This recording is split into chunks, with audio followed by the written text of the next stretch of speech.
আমি তীব্র অপেক্ষা নিয়ে বসে থাকি। ক্যালেন্ডারে এক এক করে আমার শহর থেকে বিদায় নেয় ডিসেম্বর।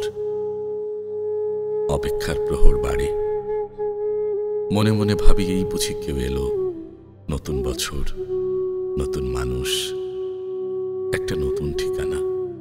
মৃদু শীতে আনচান করতে থাকে আমার মন, কোথাও কেউ যেন নেই। অথচ আমি আজন্ম একলাই পথ হেঁটে এসেছি।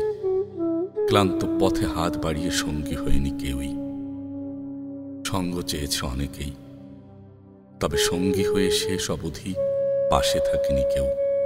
তবুও মনে হয় ডিসেম্বর এলে কোথায় যেন জীবনের সুর কেটে যায়। শেষটা রঙিন হওয়ার তীব্র আকাঙ্ক্ষায় ছটফট করতে থাকে মন। আমার অপেক্ষাটা দীর্ঘ হয়, শেষটা রঙিন হয় না। তবুও ভাবি, শেষটা অন্যরকম হতে পারত। সব না পাওয়াগুলো পূর্ণ হতে পারত এই ডিসেম্বরে। এই ডিসেম্বরটা হতে পারত প্রাপ্তির, পূর্ণতার। অথচ প্রতিবারের ন্যায় এই ডিসেম্বরও থেকে যায় অপেক্ষায়। আমি তীব্র আকাঙ্ক্ষা নিয়ে অপেক্ষা করি নতুন এক ডিসেম্বরের। জীবন আমাকে দিয়েছে এই অনিন্দ অপেক্ষা। জানুয়ারি থেকে ডিসেম্বর অপেক্ষায় থেকে যায় আমার শহর। শুরু কিংবা শেষ, আমার গল্প বদলায়, প্রাপ্তি বদলায় না।